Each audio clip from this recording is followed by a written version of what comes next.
Welcome, everyone. My name's Clay Wirestone. I'm the opinion editor at Kansas Reflector, and I am joined by Sherman Smith, our editor-in-chief. Hello, Sherman. Hello, Clay. Now, Sherman, do you want to explain to our viewers why you are in a separate window on our screen instead of next to me today? Yeah, as we reported this past week, Douglas County has one of the highest concentrations of illness anywhere in the country, it seems, and I am not immune to that. So it was a rough week for me working from home, trying to fight through a bad cold or something like that. I tested negative for all the bad stuff, but uh, that's why it's not safe for the two of us to be in the same place at the same time just yet. Well, that and of course all of the raw charisma. Uh, Also, it is the giant winter storm has been blowing through today, so we'll see if that lives up to expectations. Although I guess the snowfall has been totals have been reduced that they expect. So let's just look back. Let's look back at this last week at in the Kansas legislature. What were you tracking, Sherman, from your sick bed, as it were? I tuned into the House Elections Committee Tuesday and Thursday when they met to track what they were up to. And the elections chair there, Pat Proctor, a representative from Leavenworth, Republican, running for Secretary of State, I think we can safely say that this is an effective platform for him in running for statewide office. He's floating a number of election related bills. The ones that I covered last week were primarily dealing with moving elections to even numbered years. So all the local elections from dog catcher to school board, the mayor's race, city council, county commission. He wants all of those to appear alongside either the presidential race and congressional races or the governor's race and all the other statewide races. Only have elections in even numbered years. That's the idea. He says this is all about increasing voter turnouts because those local elections tend to have 10 to 20% turnouts instead of the 60% that other races would have. The critics of this say it's going to be very cumbersome both for local election officials and for voters to go through all of this on one ballot. They also point out that most of the time Pat Proctor is proposing laws that would actually make it more difficult to vote, so it seems disingenuous to say that this is about voter turnout. Well, and not just proposing laws that would limit voter turnout, but actually getting such laws passed. I mean, getting such bills actually passed into law. Well, Um, and also they passed in his committee this week a law that kind of flies under the radar. I just made a brief mention of it in my story, one of my stories, but they're going to ban or trying to restrict third-party websites from processing voter registrations. You don't have to go back too far to remember when Chris Kobach was the Secretary of State. The state website was notoriously clunky, and they were refusing to process certain types of voter registration forms if you weren't going to provide your birth certificate, for instance. And so there was another site that popped up called ksvotes.org. This was able to get thousands of people registered to vote very easily, seamlessly, and using the federal forms so that you didn't have to worry about some of the kind of onerous rules that Kobach wanted. And so, those rules are no longer in effect, but this is a way of saying if we ever put draconian rules like that back into place, you can't run an end around with your own website. well, the other thing that is of note with the that House Elections Committee, and I wrote a column about this, is if you look at kind of the total of the bills that are being proposed by Proctor and other folks closely connected to the Republican side of that committee, there's really the way they work together would be to quite possibly really expand Republican control on a lot of these local elections.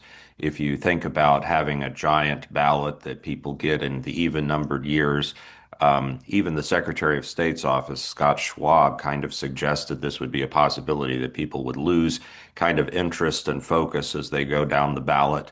And so either they don't vote or perhaps they just vote for one party that they know that they like. But then the other bill that's being proposed, and I don't think it's had a hearing yet, would actually allow candidates in nonpartisan races, which, that's because they're at the local level and supposedly they're about everybody working together. But folks running in these nonpartisan elections would be allowed to add their uh, party registration next to their name, which would really have the ultimate effect of making everything much more partisan. Yeah, Rick Pifo, the Harvey County clerk, made this point as well that, you know, you may only have 10 to 20% turnout in a local election, but those are people who are highly motivated to have a voice in that local election. They know what's going on, they understand those local issues, and they're making an informed decision. If you, it's not no question you would have greater turnouts in those races in the sense that more people would be voting for them in a presidential cycle or a governor cycle. But there is a question of once you get so far down that ballot to the third or fourth or fifth page, do you actually know who any of these people are that you're voting for?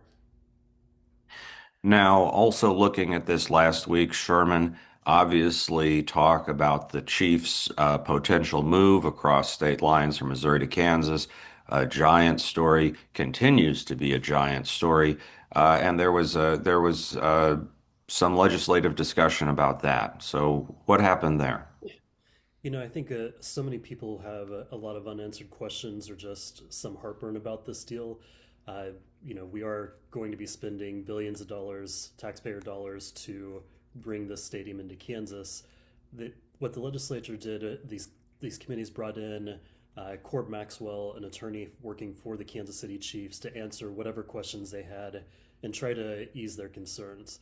I'm not sure how effective he was in doing that. There's this unanswered question, really, that somebody actually asked in one of these hearings, which is just why do we think this will be the first taxpayer funded stadium deal that ever pays off? And I think the assurance that we're getting from the chief's attorney is that not only will this pay off, but it'll pay off 10 to 15 years sooner than the 30-year term that they're expecting. They're that confident in how successful this deal is going to be that the Chiefs can generate so much new revenue in Kansas that it'll pay off these bonds early. Of course, it's worth pointing out that the people who are selling this deal right now are not going to be around 20 years from now to have to answer for it. Well, and I think it's important to note that even though Governor Laura Kelly and legislative leaders were out celebrating this deal in December, um, the I don't want to say it's backlash exactly, but certainly many people in Kansas and people in positions of power in Kansas have really, while not tapping the brakes exactly, as you say, there's been real heartburn, and I think we can't kind of overstate enough the extent to which, everyone celebrated at the start, but there really are serious questions about how this is going to work. But I think at the heart of it too is just the sort of populism, the idea that maybe it's we shouldn't be giving billions of dollars to a family that are already billionaires to begin with that could afford their own stadium. Um, Across the country, what we see is the public hardly ever, if ever, when put to a vote, will support these kind of stadium deals. They only ever happen when elected officials can get the deal done without putting it to a public vote. Now, shifting on, we are now starting the third week of the legislative session, um, and lots of stuff going on. Always lots of stuff going on. One of the biggest things is going to be we're going to start really digging in to the state budget. Yeah, Republican leaders have said they want to cut $200 million from the budget, 200 million annually from the state budget. It's not really clear where that money is going to come from just yet, although they've really put a target on higher education. On Monday in a House Appropriations Committee, they're actually going to debate or have testimony on their budget bill. And so that'll really give us a first, hard look at what is in this budget and what their plan may be. I think their idea is to uh, have a hearing on Monday and maybe within a week have this passed out of the chamber, out of the full House. So it looks like it's moving quickly. We'll get more details on that. Well, and I attended a press availability on Thursday with House Minority Leader Brandon Woodard, Senate Minority Leader Dinah Sykes, both Democrats, and they talked about the fact that the chambers at this point, the House is looking to pass out its budget, and the Senate is looking to pass out a separate budget. Last year, I believe the budget actually just started in the House and then went over to the Senate. So the idea that we're going to actually have perhaps two, kind of visions coming from the different chambers is going to be an interesting thing to watch. And I think House Speaker Dan Hawkins has been much more aggressive in terms of talking about cuts. Of course, he's not the one running for governor.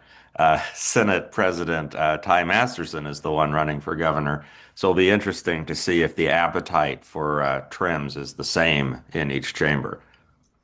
Yeah, I think both chambers always want to put their own kind of stamp on the budget. They pass different versions each year, and then they have to get together with two Senate Republicans, one Senate Democrat, two House Republicans, one House Democrat.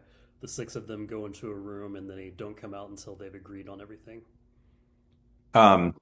Couple of other things you're watching for this week three, Sherman. What else is on the agenda? Yeah, kind of related to the budget, there are several hearings coming up in the Senate. COJ, it's their version of DOJ. It's the Committee on Government Efficiency. It just looks like they're really trying to crack down on who's getting food assistance in Kansas. They want to apply vigorous vetting rules to who's getting free and reduced meals at school. They want to look at who's getting food assistance elsewhere. And I think the idea, as we've seen in the past, is the more complicated and onerous you can make the process for even applying and proving that you are eligible for this, the fewer people who will actually go through that process. I think one of the reasons we have such a high SNAP error rate, that's the Supplemental Nutritional Assistance Program that the federal government administers. It's like a 200-page application to begin with. You make one mistake throughout there, and it becomes an error. The end goal, of course, is even though Kansas already has one of the most restrictive sets of rules to get food anywhere in the country, we want to make it even harder for struggling families to get food. So that's coming up this week. We're going to have a lot more stuff happening in Pat Proctor's Elections Committee, having hearings on bills. And of course, we should say that these could all be rescheduled if the weather is really bad in parts of the state. But at the time of this taping, it looks like hearings on requiring a presidential preference primary every 4 years. Last year was kind of the first time in a long time, I think, that we had one of those.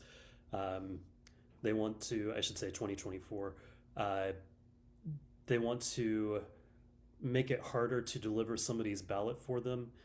Proctor in the past has talked about this mythical ballot harvesting that he thinks is corrupting elections.